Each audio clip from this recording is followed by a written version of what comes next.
Hello, everyone. Hope you all had a great weekend and may your Monday rock.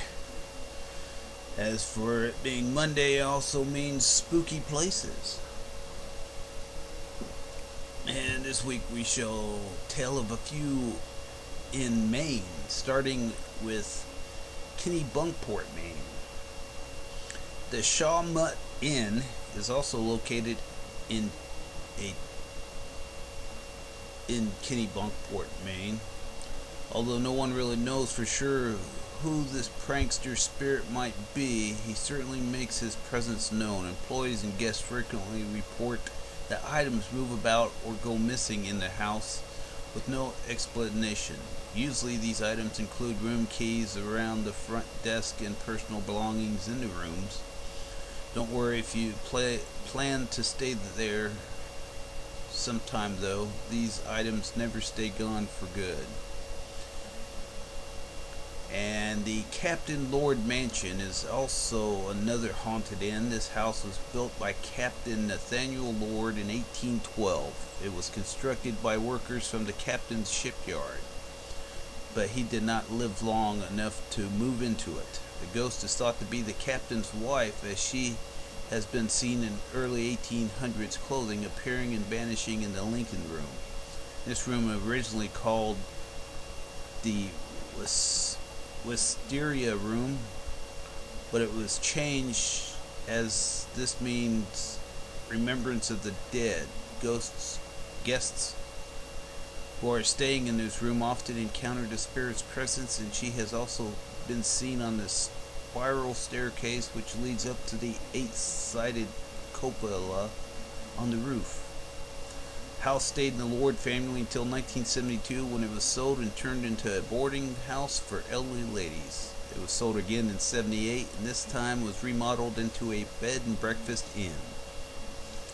Ghost is still reportedly haunting the place today. There is also a 1791 bed and breakfast in the nearby town of Kennebunk that is reportedly haunted. It is called the Kennebunk Inn and is said to be haunted by Silas Perkins, a former owner.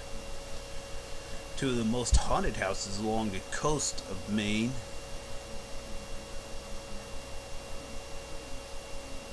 are actually private residences. The first is a house in the town of Sport. I'm probably saying that wrong. It is known as the Bladesell House and is unique in the annals of Ghost lore because it may just be home to the most witnessed ghost in supernatural history. The ghost first appeared in 1793 to Captain Paul Bladesell and his wife Linda. She appeared to be a young female spirit, and when she first showed up, she immediately asked the captain to fetch her father, a man named David Hooper. The captain did as he was asked, and when the puzzled man arrived, he identified the ghost as his daughter. He asked her many questions about the family, personal ones that only his daughter would know, and he became convinced that the spirit was really his deceased child. Word of that haunting quickly spread and caught the ear of a reverend named Abraham Cummings. He was sure that the haunting was fraud, and he planned to expose the trickery. He arrived at the house and was stunned by what greeted him. Before his eyes, he saw a large rock levitate into the air and then turn into a mass of light before changing into the shape of a woman. And that was not the last of it. On one occasion, more than 50 people actually saw the phantom in the Bladesell cellar where they had gathered to hear her. The phantom passed directly through the crowd. On other evenings, two would often make predictions and announcements, most of which came true.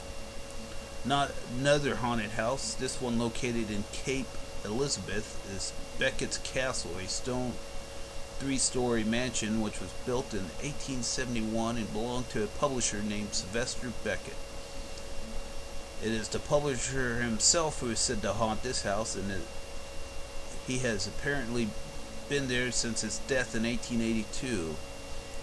One has to wonder if he is lonely or somehow disturbed, as he usually makes his presence known by appearing in a bright blue form, generating icy cold spots, yanking the sheets and blankets off beds, and refusing to allow a door that leads to a tower on the house to stay closed, even after the door has been nailed shut.